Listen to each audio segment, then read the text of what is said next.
झारखंड में पंचायत सचिवालय स्वयं सेवक संघ का धरना स्थगित। पंचायत सचिवालय स्वयं सेवक संघ के द्वारा पूर्व निर्धारित कार्यक्रम जो दिनांक 29 दिसंबर 2023 को प्रस्तावित था उसको स्थगित कर दिया गया। विनोद कुमार पांडे से वार्ता के बाद संघ के प्रतिनिधि मंडल द्वारा यह निर्णय लिया गया कि 8 जनवरी 2023 तक धरना का कार्यक्रम स्थगित रखा जाएगा।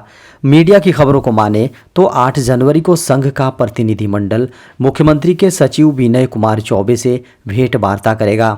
बता दें कि जेएमएम कार्यालय हरमू में पार्टी के केंद्रीय महासचिव सह सदस्य झारखंड राज्य समन्वय समिति विनोद कुमार पांडे से पंचायत सचिवालय स्वयं सेवक संघ के प्रदेश अध्यक्ष चंद्रदीप कुमार के नेतृत्व में 18 सदस्यीय प्रतिनिधि मंडल की वार्ता हुई। विनोद कुमार पांडे ने संघ के सदस्यों को संबोधित करते हुए उन्हें आश्वस्त किया कि उनकी मांगों के प्रति सरकार गंभीर है। यह सरकार स्थानीय और मूलवासियों की सरकार है।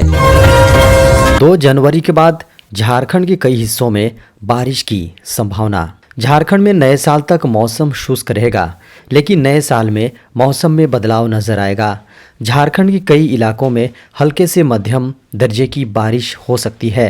मौसम विभाग के अनुसार झारखंड में अभी न्यूनतम तापमान 2 से 4 डिग्री सेल्सियस की बढ़त दर्ज की गई है। आसमान में भी बादल नजर आने लगे हैं।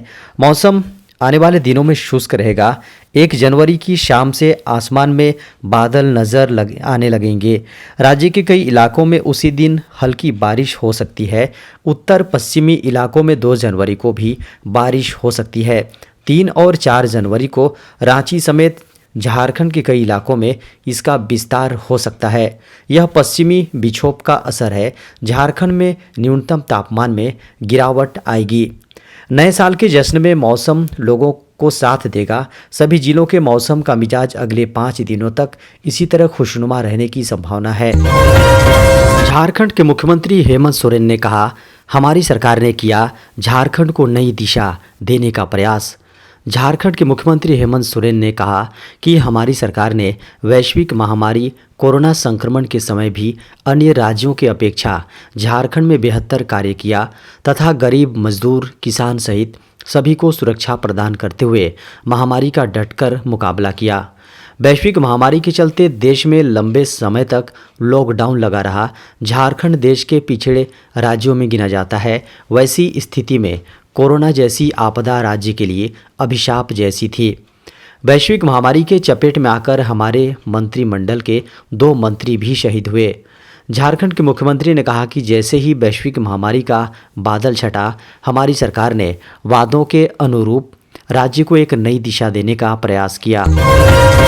झारखंड में बीजेपी ने जारी किया 20 पन्नों का आरोप पत्र।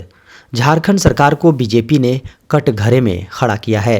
प्रदेश भाजपा ने गुरुवार को 20 पन्नों का आरोप पत्र जारी किया। मीडिया की खबरों को माने तो हेमंत सोरेन की सरकार के 4 साल पूरे होने से पहले राजधानी रांची में चार्जशीट जारी करते हुए बाबूलाल मरांडी ने कहा, झामुमो ने झारखंड में महिलाओं और आदिवासियों को लुभाने के लिए कई वादे किए।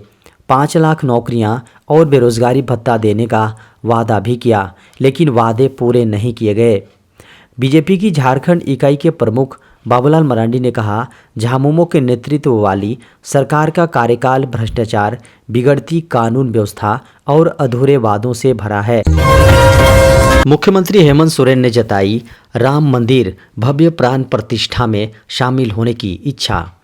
झारखंड के मुख्यमंत्री हेमंत सोरेन ने कहा कि राम मंदिर के उद्घाटन समारोह के लिए मुझे अभी तक कोई न्योता नहीं मिला है, लेकिन अगर मुझे न्योता मिलता है तो मैं ज़रूर उसमें शामिल होने जाऊंगा। उन्होंने बताया कि वह एक धार्मिक व्यक्ति हैं और मंदिरों व धार्मिक स्थानों पर जाते रहते हैं। अयोध्या में अगले साल 22 जनवरी 2024 को राम मंदिर की भव्य प्राण प्रतिष्ठा होनी है। इस कार्यक्रम में शामिल होने के लिए सियासत से लेकर खेल जगत तक के बड़े बड़े हस्तियों को आमंत्रित किया गया है। इसी बीच झारखंड के मुख्यमंत्री हेमंत सोरेन ने कार्यक्रम में शामिल होने की इच्छा जताई है। उन्होंने कहा कि अगर उन्हें निमंत्रण दिया जाएगा तो वे राम मंदिर के उद्घाटन समारोह में जरूर शामिल होंगे। झारखंड के बोकारो से बड़ी खबर है। यहाँ पेड़ से टकराने से हाईवा ट्रक चालक की मौत। झारखंड के बोकारो जिले के ललपनिया नया मोड़ सड़क पर गुरुवार अहले सुबह दर्दनाक सड़क हादसा हो गया। यहां एक हाईवा ट्रक पेड़ से टकरा गया, जिससे चालक की मौके पर ही दर्दनाक मौत की खबर है। वहीं खलासी जख्मी हो गया है। बता दें कि हाईवा ट्रक पूरी तरह क्षतिग्रस्त हो गया है। चालक भैरवगंजू हजारीबाग के चरही स्थित तापिन क्षेत्र का रहने वाला बताया जा रहा है। घटना की जानकारी मिलने पर जागेश्वर बिहार के थाना प्रभारी मौके पर पहुंचकर शव को कब्जे में लेकर पोस्टमार्टम के लिए तेनुघाट अनुमंडलीय अस्पताल भेज दिया। घटना के संबंध में बताया जा रहा है कि ललपनिया नया मोड़ सड़क मार्ग के कुंदा पंचायत स्थित खखंडा ग्राम के पास अहले सुबह 5 बजे हाईवा ट्रक पेड़ से टकरा गया। इस हादसे में ट्रक चालक की घटना स्थल पर ही मौत हो गई, जबकि उपचालक को हल्की चोटें लगी हैं। झारखंड में शिक्षक पात्रता परीक्षा नियमावली में फिर होगा बदलाव। झारखंड में शिक्षक पात्रता परीक्षा के नियमावली में फिर बदलाव किया जाएगा। दूसरे चरण में 24,000 शिक्षकों की नियुक्ति भी की जाएगी। बता दें कि झारखंड हाईकोर्ट के निर्णय के अनुसार इसमें संशोधन किया जाएगा। स्कूली शिक्षा एवं साक्षरता विभाग द्वारा इसकी प्रक्रिया जल्द पूरी की जाएगी। उच्च न्यायालय के फैसले के अनुरूप झारखंड के प्राइमरी व मिडिल स्कूल मिडिल स्कूल शिक्षक नियुक्ति में केंद्रीय शिक्षक पात्रता परीक्षा यानी सीटेट उत्तीर्ण अभ्यर्थियों को भी शामिल होने का अवसर मिलेगा।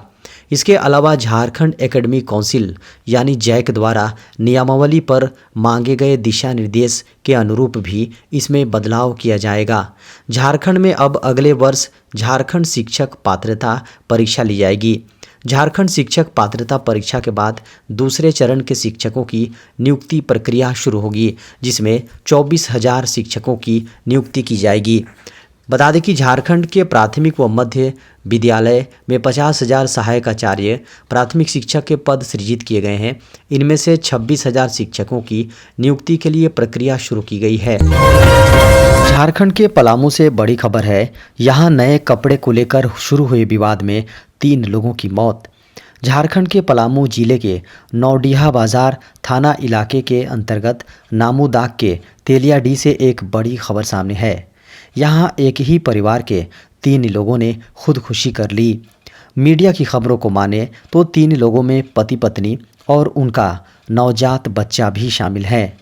घटना के संबंध में बताया जा रहा है कि जोगेंद्र भुइयां नामक व्यक्ति की शादी कुछ वर्ष पहले नौडीहा बाजार के तेलियाडी में हुई थी। वे अपने ससुराल में ही रहते थे। उनका 2 माह का बच्चा भी था। खबरों की माने तो जोगेंद्र का बुधवार की रात अपनी पत्नी से झगड़ा हो गया था। दरअसल पत्नी को नए कपड़े चाहिए थे। इसके लिए उसने अपने पति जोगेंद्र पर दबाव बनाया था, जिसके बाद दोनों के बीच झगड़ा हो गया। झगड़े के बाद दोनों अलग अलग कमरे में सोने चले गए। गुरुवार की सुबह जब काफ़ी देर तक दरवाज़ा नहीं खोला गया तो परिजनों ने इसकी सूचना ग्रामीणों को दी। ग्रामीणों ने घर का दरवाज़ा तोड़ा तो देखा कि माँ और नवजात का शव पड़ा है, जबकि जोगेंद्र भुइयां की सांसें चल रही हैं। जिसके बाद हॉस्पिटल में एडमिट कराया गया, जहां कुछ देर बाद उनकी भी मौत हो गई। देश में कोरोना वायरस के मिले 702 नए मामले। देश में बीते 24 घंटे में कोविड-19 के 702 नए मामले सामने आए तथा उपचाराधीन मरीजों की संख्या बढ़कर 4,097 हो गई। केंद्रीय स्वास्थ्य एवं परिवार कल्याण मंत्रालय की ओर से जारी आंकड़ों के अनुसार बीते 24 घंटों में कोरोना वायरस संक्रमण से 6 लोगों की मौत हुई है। मंत्रालय के आंकड़ों के अनुसार बीते 24 घंटे में कोविड-19 से महाराष्ट्र में 2, जबकि कर्नाटक, केरल, पश्चिम बंगाल और दिल्ली में एक मरीज की मौत हुई है। देश में 22 दिसंबर को संक्रमण के 752 नए मामले दर्ज किए गए थे। ठंड और कोरोना वायरस के नए उपस्वरूप के कारण हाल के दिनों में संक्रमण के मामलों में तेजी आई है। इससे पहले 5 दिसंबर तक दैनिक मामलों की संख्या घटकर दोहरे अंक तक पहुंच गई थी। वर्ष 2020 की शुरुआत से अब तक लगभग 4 वर्षों में देश भर में कोरोना वायरस से लगभग 4.5 करोड़ से अधिक लोग संक्रमित हुए तथा इससे 5.3 लाख से अधिक मौतें हुई हैं। स्वास्थ्य मंत्रालय की वेबसाइट के अनुसार संक्रमण से रिकवर होने वालों की संख्या बढ़कर 4.4 करोड़ हो गई है। स्वस्थ होने की राष्ट्रीय दर 98.81% हो गई है। थाली का बजट कम करेगी केंद्र सरकार, सिर्फ 25 रुपये किलो मिलेगा चावल। बढ़ी महंगाई से परेशान आम जनता को मोदी सरकार एक और राहत देने जा रही है। सरकार 25 रुपये प्रति किलो चावल बेचने की तैयारी में है। मीडिया की खबरों को माने तो मोदी सरकार के एक वरिष्ठ अधिकारी के हवाले से कहा गया है कि सरकार अगले साल होने वाले आम चुनाव से पहले आवश्यक खाने पीने के सामान की बढ़ती कीमतों से निपटने के लिए 25 रुपये प्रति किलोग्राम की रियायती दर पर भारत चावल पेश करने पर विचार कर रही है।